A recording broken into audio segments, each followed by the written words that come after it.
गोटी police station हद्दीतील toll नाका येथे काही इसम तलवार व चॉपर घेऊन आरडाओरडा करीत दहशत माजवणाऱ्या दोघांना पोलिसांनी बुधवार दिनांक 8/7/2025 रोजी सायंकाळी पाठलाग करून पकडले आहे।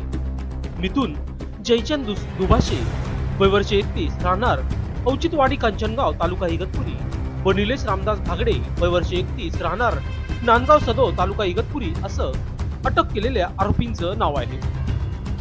पोलिसांनी दिलेल्या माहितीनुसार टोल नाका परिसरात गस्त घालत असताना पोलीस हवालदार साखर सौदागर राहुल गांगुर्डे, श्रीकांत खैरे, सतीश चव्हाण यांना गोपनीय माहिती मिळाली की काही इसम हातात तलवार व चॉपर घेऊन दहशत माजवत असल्याचे समजतात त्यांनी वरिष्ठ पोलीस निरीक्षक विजय शिंदे यांना घटनेची माहिती देऊन दोघांना ताब्यात घेतले आहे। त्यांच्याकडून पोलिसांनी एक तलवार, एक चॉपर असे हत्यार जप्त केले असून त्यांच्यावर भारतीय न्याय संहिता कलम 194/2, भारतीय हत्या कायदा कलम 4/25 प्रमाणे प्रतिबंधक कायद्यानुसार गुन्हा दाखल केला आहे। त्यांनी तलवारी कोणाकडून आणि कशासाठी खरेदी केल्या याची चौकशी सुरू आहे। तसेच भविष्यात अशा प्रकारची कारवाई सुरूच राहणार असल्याचं पोलीस निरीक्षक विजय शिंदे यांनी लोकशास्त्र न्यूजशी बोलताना सांगितले आहे।